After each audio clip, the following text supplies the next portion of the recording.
माँ का वो आखिरी पत्र जिसे पढ़कर बेटा दंग रह गया। हेलो सुमित बेटा, मैं तुम्हें कितने दिनों से फ़ोन लगा रही हूँ, लेकिन तुम हो कि फ़ोन उठाते ही नहीं। बेटा, तुम तो जानते ही हो अपने पिता की हालत के बारे में। उनकी तबीयत ठीक नहीं रहती। अब तो उनकी हालत और भी ज़्यादा बिगड़ने लगी। बिस्तर पर पड़े पड़े तुम्हें याद करते रहते हैं। कुछ समय निकालकर पापा से मिलने आ जाओ। बेटा, बहू और बच्चों को भी लेते आना।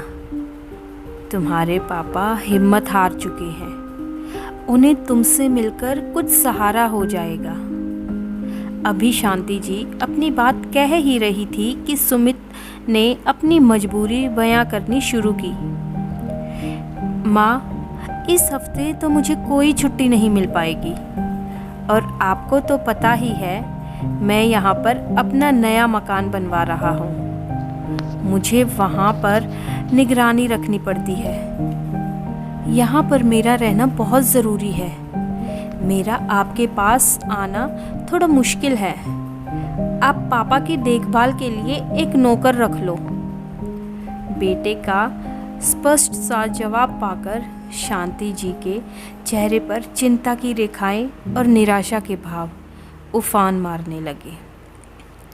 उनकी आंखें आंसुओं से भर उठी और वह सोचने लगी, नौकर तो मैं भी रख सकती हूँ।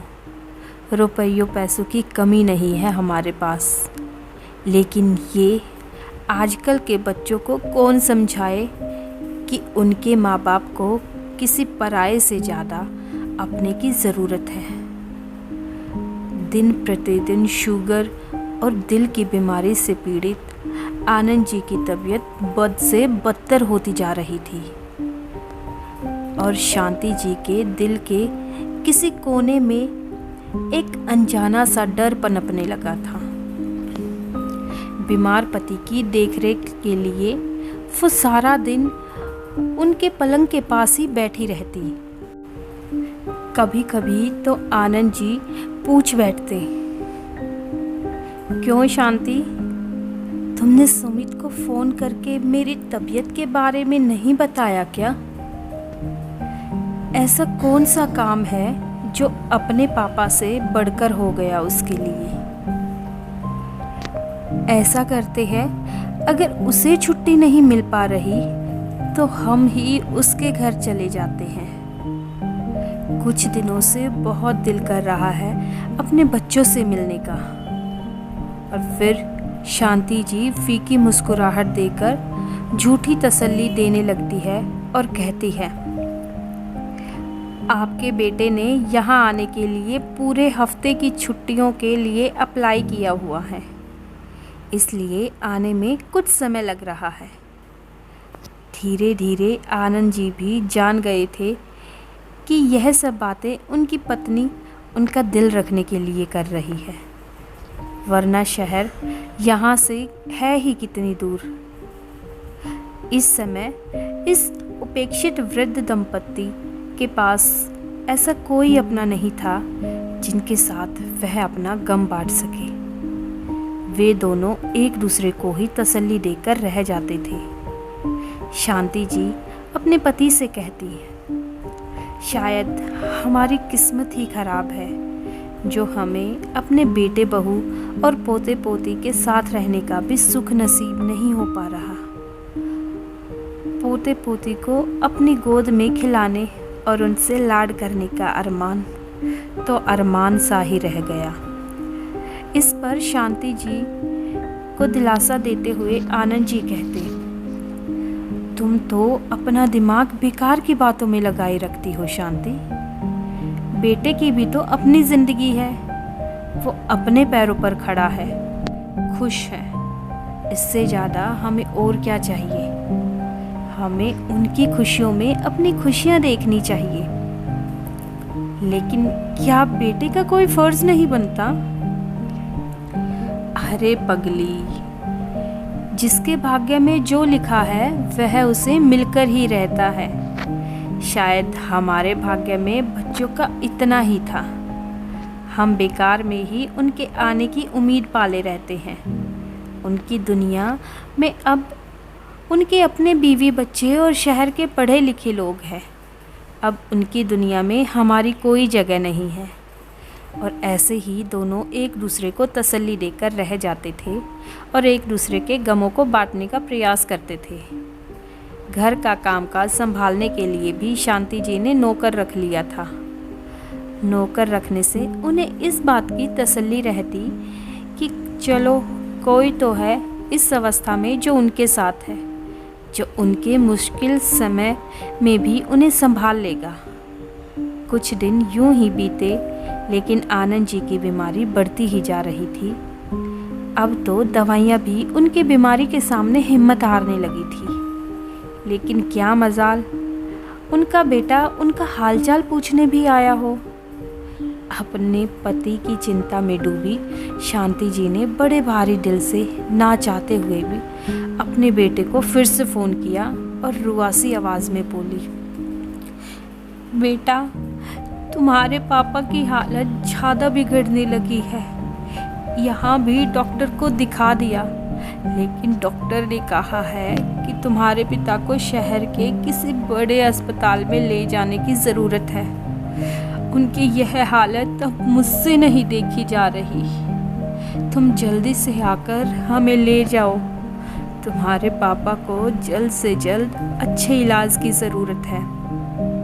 और इस पर बेटे ने जवाब दिया, माँ, मैं किसी काम से शहर से बाहर आया हुआ हूँ। आप पापा को एम्बुलेंस में शहर लेकर आ जाइए। मुझे 2 दिन लगेंगे वापस लौटने में। और बेटे के कहे अनुसार शांति जी ने आनंद जी को एम्बुलेंस में शहर लेकर आ गई और हॉस्पिटल में उन्हें एडमिट करवा दिया। डॉक्टर ने तुरंत इलाज शुरू कर दिया, लेकिन बीते हुए हर पल के साथ आनंद जी के बचने की उम्मीद भी कम होने लगी थी। लेकिन शांति जी को इस बात की तसल्ली थी कि अपने बेटे बहू और पोते पोती की एक झलक पाने को तरसती हुई आनंद जी की यह इच्छा तो कम से कम पूरी हो ही जाएगी। परंतु शांति जी की यह सोच केवल एक भ्रम मात्र थी। वह हर दिन सूरज निकलते ही दरवाजे पर टकटकी लगाए एक आशा भरी नज़र लिए अपने बेटे का इंतज़ार करती, लेकिन हर शाम को उनका भरोसा दम तोड़ देता। हर बीता दिन उन्हें अपने बेटे की फितरत का एहसास करवाने लगता। और फिर एक दिन ऐसा भी आया जब डॉक्टरों ने उनकी ठीक होने की उम्मीद को बिल्कुल नकार दिया और शांति जी को साफ साफ शब्दों में कह दिया कि अस्पताल के इलाज से ज़्यादा उन्हें अपनों के साथ की ज़रूरत है। और यह सुनकर शांति जी अंदर तक टूट गई। अपने पति का हाथ अपने हाथों में लिए शांति जी दुख में डूबी उनके पास बैठी हुई थी कि तभी आनंद जी ने कहा, शांति, मुझे पता है मैं अब कुछ ही दिनों का मेहमान हूँ। बस मेरी आखिरी इच्छा पूरी कर दो, मुझे मेरे बेटे से मिलवा दो। और अपने पति की इच्छा पूरी करने के लिए उन्होंने कांपते हाथों से अपने बेटे को एक बार फिर से फ़ोन लगाया, लेकिन सुमित ने आज भी फ़ोन नहीं उठाया।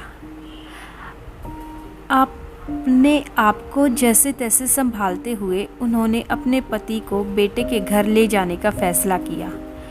अपने बीमार पति को एम्बुलेंस में असिस्टेंट डॉक्टर की देखरेख में लेकर जाते हुए शांति जी सोचने लगी, हम दोनों ही तो एक दूसरे के सुख दुख का सहारा है। अब अगर इन्हें कुछ हो गया तो इस दुनिया में रहना मेरे लिए किसी सज़ा से कम नहीं होगा। और यह सोचते हुए उन्होंने अपने पति की तरफ देखा तो आनंद जी के शरीर में कोई हरकत ही नहीं थी। एम्बुलेंस में उपस्थित डॉक्टर ने चेक किया तो उन्हें मृत घोषित कर दिया। अपने बेटे, बहू और उनके बच्चों से मिलने की अधूरी इच्छा लिए आनंद जी की आंखें सदा के लिए बंद हो गई। आनंद जी की मौत ने तो जैसे शांति जी की जान ही निकाल ली थी।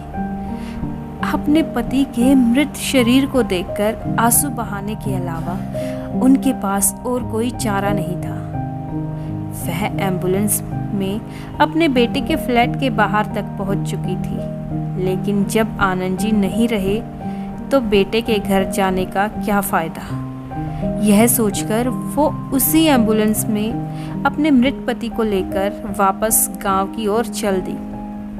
दिल पर पत्थर रखकर शांति जी ने अपने बेटे को फ़ोन करके यह दुख भरी खबर सुना दी।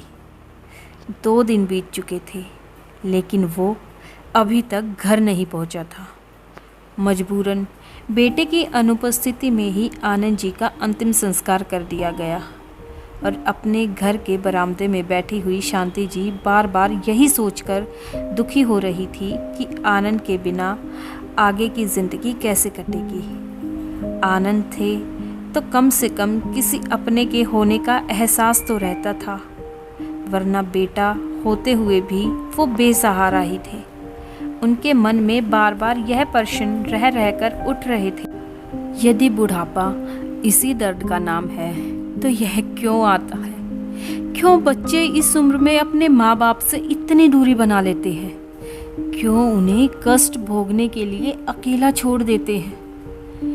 आज शांति जी के पति की मृत्यु हुए 5 दिन हो चुके थे, लेकिन अभी तक उनके बेटे ने आना ज़रूरी नहीं समझा था और वह सोचने लगी, जब इसी बेटे को आनंद जी तकलीफ़ में देखते थे तो तिलमिला उठते थे, परंतु अपने माता पिता को इतने कष्ट देने के बाद भी उनके बेटे में रत्ती भर भी तिलमिलाहट का एहसास तक नहीं था।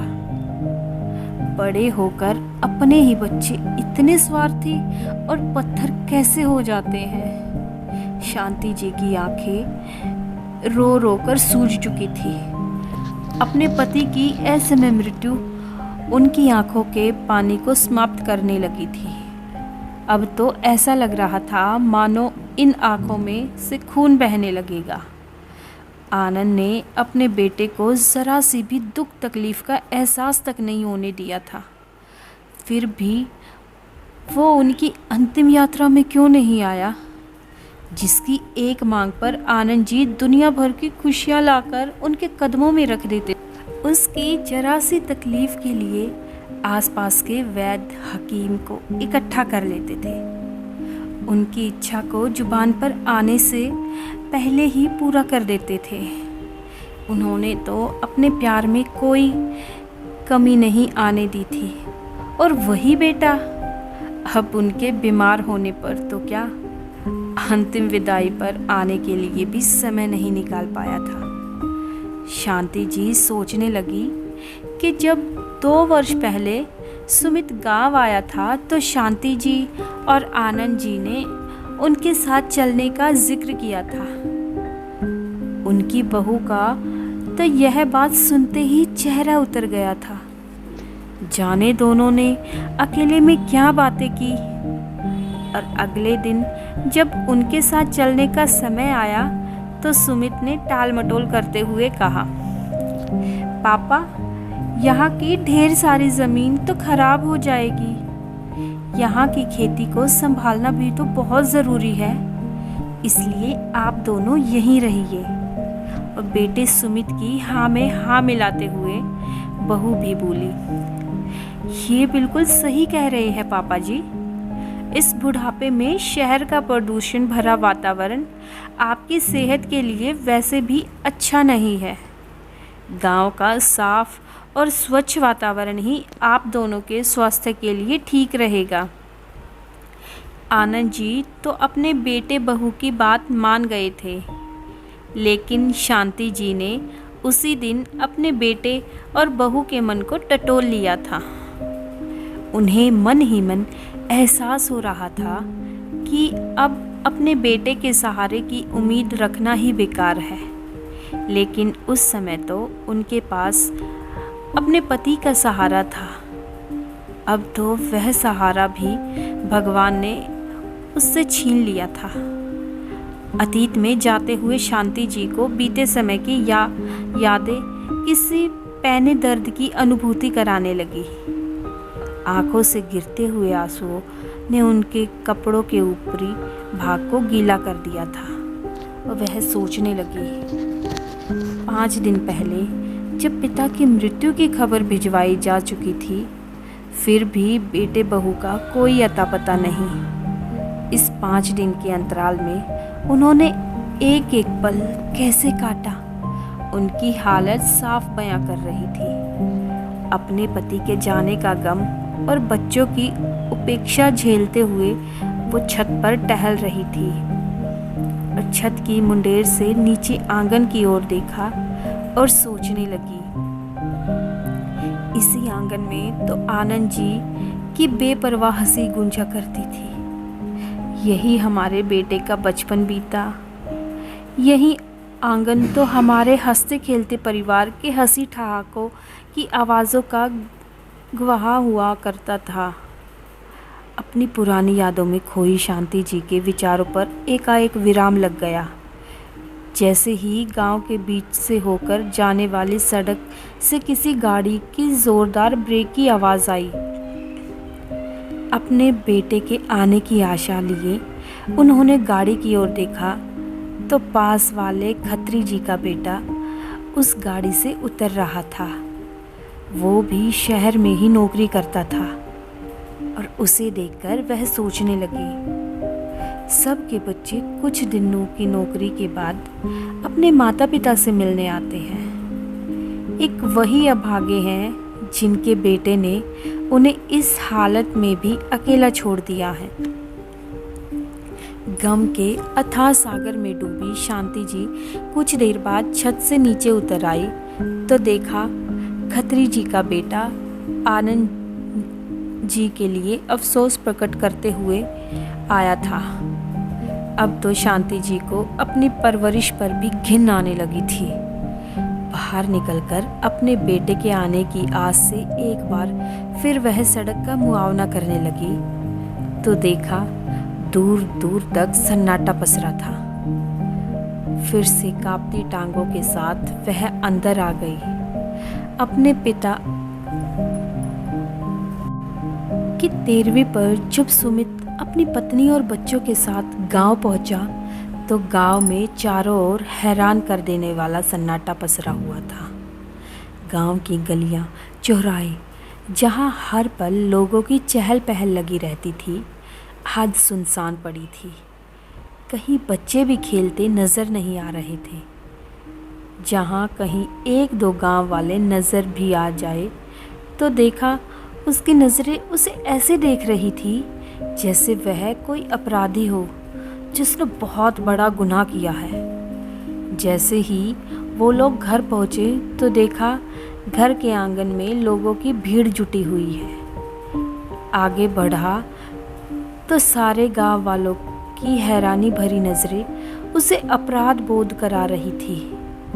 अंदर आकर देखा तो आंगन में उसकी माँ को फर्श पर लेटाया जा रहा था और उनकी अंतिम यात्रा की तैयारी की जा रही थी। उसके कुछ बोलने से पहले ही उसकी माँ की सहेली ने उसके हाथ में चिट्ठी थमा दी और बोली, बेटा, ये तुम्हारी माँ ने तुम्हारे लिए लिखी थी। और चिट्ठी देते हुए उसे घूरती नज़रें सुमित को अंदर तक झकझोर रही थी। उसकी माँ ने उसके लिए एक चिट्ठी में क्या लिखा है यह जानने के लिए जैसे ही उसने चिट्ठी खोली तो सबसे ऊपर लिखा था, मेरे प्यारे बेटा, सदा खुश रहना। मुझे नहीं मालूम कि तुमसे मिलने के लिए मैं जिंदा भी बचूंगी या नहीं, और वैसे भी जान तो मेरी उसी दिन निकल गई थी जिस दिन तुम्हारे पापा, जो हर सुख दुख में मेरा सहारा थे, मुझे छोड़कर चले गए थे। लेकिन तुम मेरे इकलौते बेटे थे। मेरे अपने होते हुए भी मुझसे इतने पराए कैसे हो गए, यह बात मेरी समझ से बाहर है। तुम्हारे पिता, जिसने तुम्हें पाल पोसकर इतना बड़ा किया, तुम्हारी एक झलक पाने को तरसते रहे और अंतिम सांस तक तुम्हारा इंतज़ार करते रहे, लेकिन तुम ना आए। अपना मकान और अपनी नौकरी तुम्हें अपने पिता से भी ज़्यादा ज़रूरी लग रही थी, और अपने बीमार पापा का हाल चाल पूछना तो बहुत दूर की बात है। तुम उनके अंतिम संस्कार तक भी नहीं पहुंच पाए। तुमने कहने भर को तो हमें दादा दादी बना दिया, लेकिन कभी हमारे पोता पोती को गोद में खिलाने का मौका तक ना दिया। शायद हमारे ही भाग्य का कसूर था, या फिर हमारे द्वारा दिए गए संस्कारों में दोष था। तुम हमारे चेहरे के गहराती लकीरों को भी ना पढ़ पाए, हमारे दिलों में उभरते दुखों के भावों को भी ना समझ पाए। पत्र को पढ़ते हुए सुमित बीच में रुक गया। पत्र में कुछ शब्द धुंधले हो चुके थे। शायद माँ के आंसुओं ने उन्हें धुंधला कर दिया था। फिर से सुमित ने पत्र पढ़ना शुरू किया। बेटा, मेरी भगवान से प्रार्थना है कि जो दुख हमें इस अवस्था में झेलने पड़े, ऐसे दुख भगवान किसी और माता पिता को न दिखाए। लेकिन हमारे समाज में आजकल बुज़ुर्गों की स्थिति को देखते हुए मैंने महसूस किया है कि मेरे जैसे बहुत से बूढ़े माता पिता ऐसे हैं जिन्हें तुम जैसी औलाद के कारण नरक से भी बदतर ज़िंदगी जीनी पड़ रही है। इसलिए मुझे माफ़ करना, क्योंकि मैंने अपनी सारी ज़मीन और मकान वृद्ध आश्रम को दान कर दिया है। लेकिन मेरी यह दिल से इच्छा है कि जैसा तुमने हमारे साथ किया है वैसा तुम्हारे साथ ना हो। अपने जीवन के अंतिम समय को मैंने बहुत कष्टों से गुजारा है। आज मैं अपने जीवन का सबसे बड़ा निर्णय लेने जा रही हूँ। मैं तुमसे अपने शरीर को मुखाग्नि देने का अधिकार छीनती हूँ। और चिट्ठी पढ़ते हुए सुमित के हाथ और आवाज़ कांपने लगी थी, लेकिन फिर भी उसने पढ़ना जारी रखा। पत्र में आगे लिखा था, वैसे भी असीम दुखों को चलते हुए जल तो मैं बहुत पहले ही चुकी थी। यह शरीर तो केवल दिखावा मात्र है। बेटा, तुम अपने पापा की तो अंतिम इच्छा पूरी ना कर पाई, लेकिन मैं चाहती हूँ कि तुम मेरी इच्छाओं को सम्मान देते हुए मेरे मृत शरीर को किसी अस्पताल को दान कर दो, ताकि यह नश्वर शरीर किसी ज़रूरतमंद के काम आ जाए।